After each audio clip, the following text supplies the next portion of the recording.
Quentin Tarantino is one of the biggest names in Hollywood, and he's probably the most famous director working today.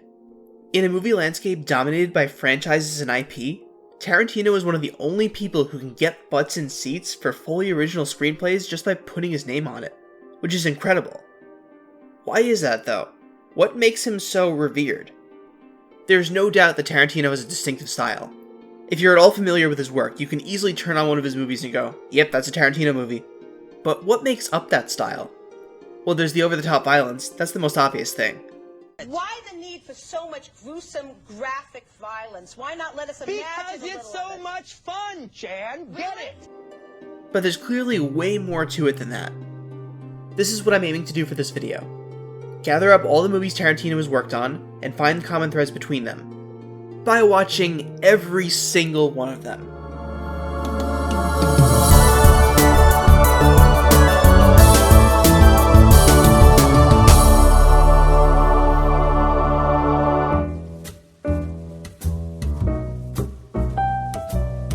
Hey everyone, sorry for missing the last upload date, but I'm back, recording from a safe new location, for some reason. Here's how this is gonna work. When I say every Tarantino movie, I mean every movie where Tarantino is credited as a director or writer. That means I won't be talking about episodes of TV shows he directed, since those aren't movies, nor will I be including movies where he only served as an executive producer. And I definitely won't be covering every single movie where he has an acting role.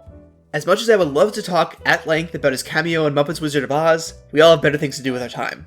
This is only about movies he wrote or directed. So yeah, I watched every movie that Tarantino has written or directed. And I have some thoughts to share.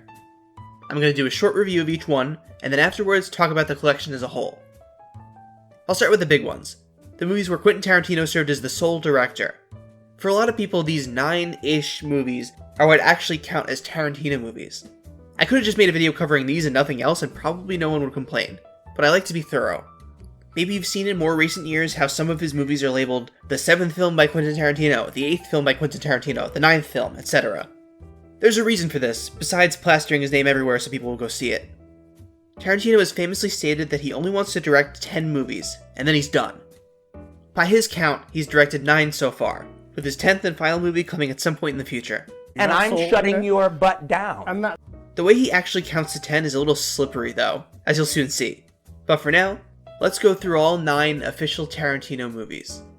Tarantino's Hollywood debut was Reservoir Dogs. It follows a bunch of criminals who gather to pull off a jewel heist. There's a ton of double-crossing and backstabbing between them all along the way.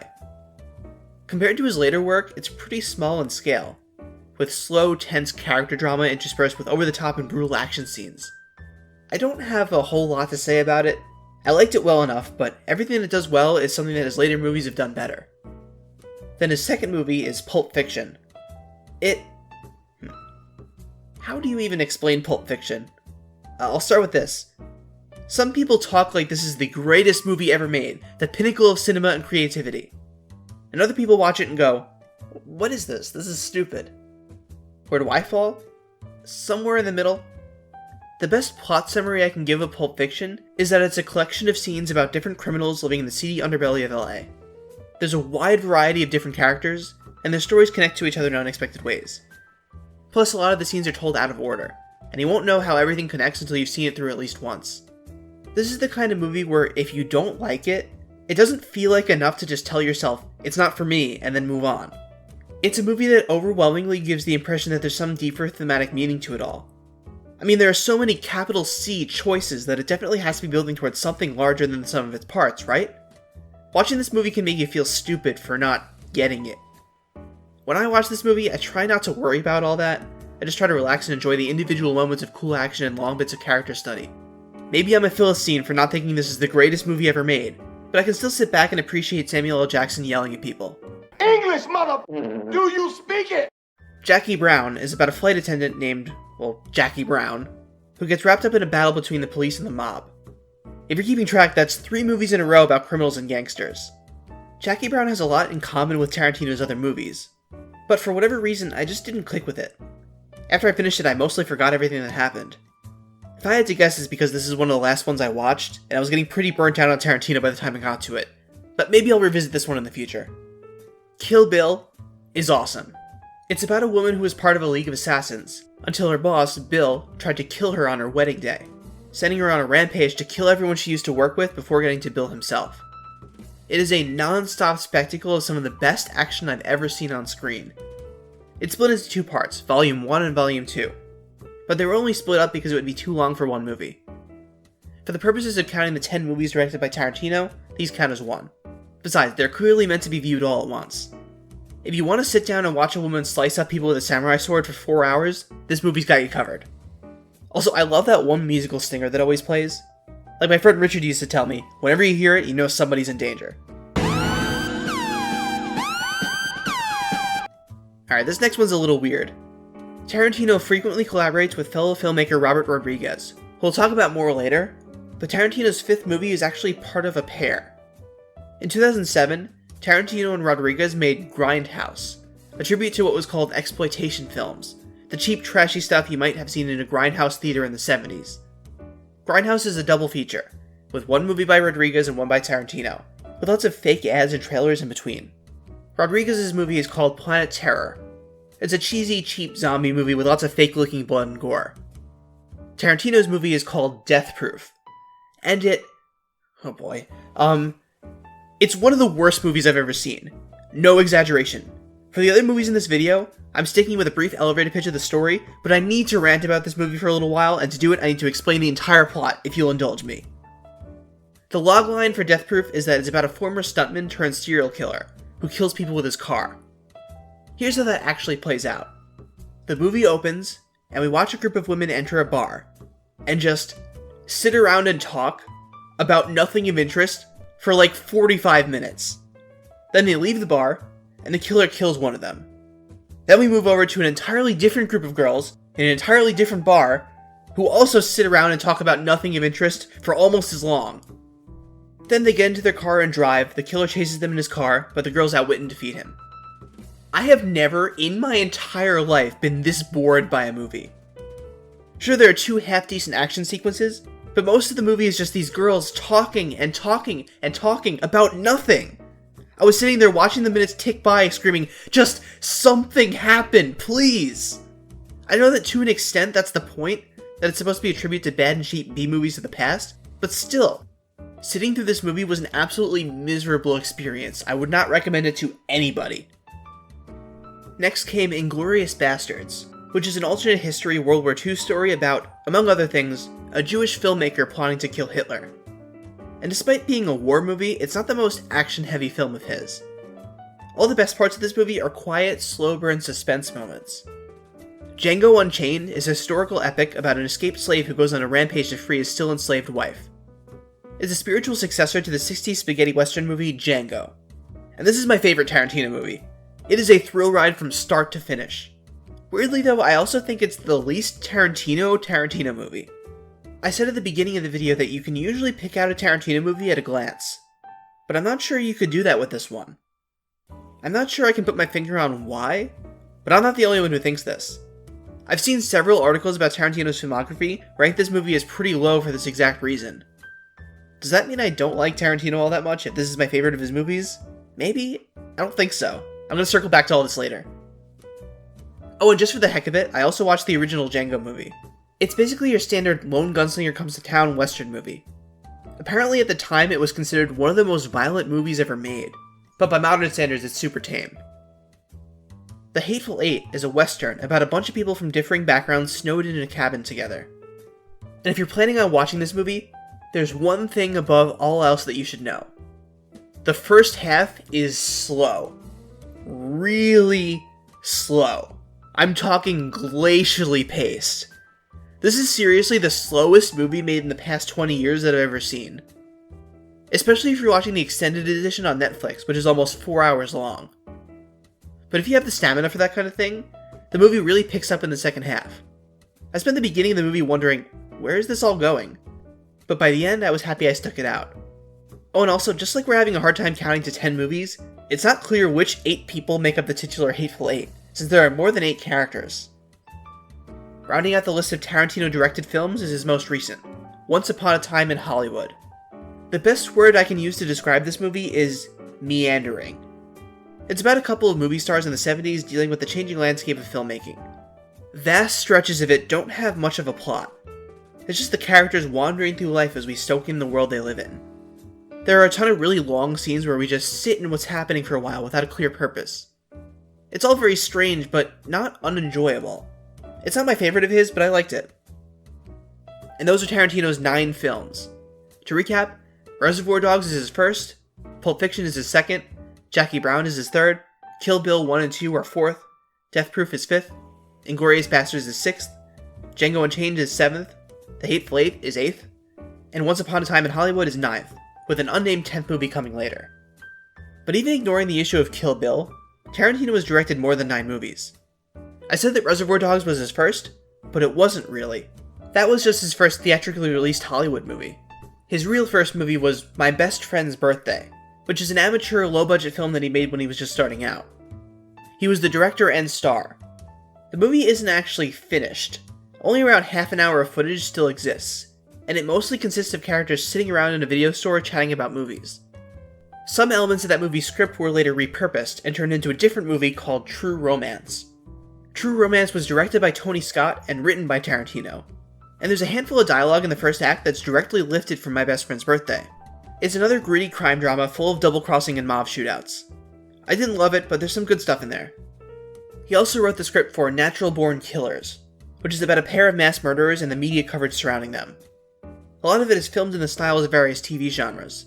And of course, given the premise, it's super violent. Rounding out the list are the Robert Rodriguez collaborations. I mentioned him earlier, he and Tarantino made Grindhouse together. Those two work together a lot. If you're not familiar with Rodriguez, his movies tend to be really hyper-stylized and campy. In another director's hands, they would look and feel ridiculous, but Rodriguez's style is so sincere that you can't help but get emotionally invested. From Dusk Till Dawn was directed by Rodriguez and written by Tarantino. Tarantino also stars in it as one of a pair of bank-robbing brothers. I love this movie. It's really great. I really don't want to spoil it, so I won't talk about the plot much, but it takes a bit of a turn partway through.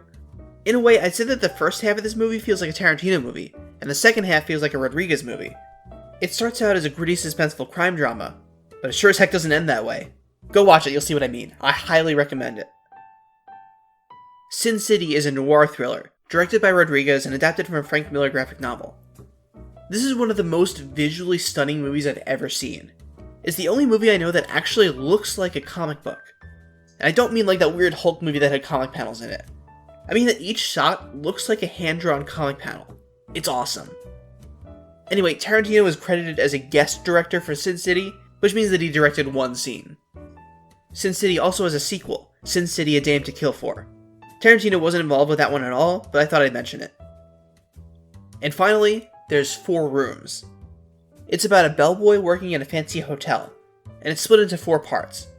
Each part takes place in a different room of the hotel, hence the title, and each part was made by a different director. Robert Rodriguez directed the 3rd segment, and Tarantino directed the 4th. Tarantino's segment is called The Man from Hollywood, and he also stars in it as a kooky big-time director. And that's everything. In total, I watched 19 movies, although that counts both Kill Bill and Grindhouse as 2 movies, and includes the original Django and the Sin City sequel, which Tarantino didn't actually work on. Now I feel like I've found my footing when it comes to understanding Tarantino. What makes him unique? And what common ideas and personal touches appear across his filmography?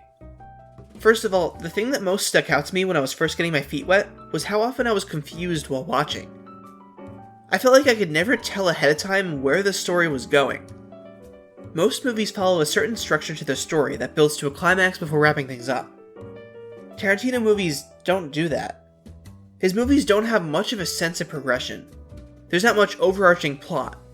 There's not much overarching anything. He's more concerned with making lots of engaging individual scenes. Pulp Fiction is the epitome of this. There are all these different moments with different characters out of order, and there's no real sense of progression. There's hardly anything tying it together other than some of the characters knowing each other. The situations and moments aren't building toward anything. They just happen.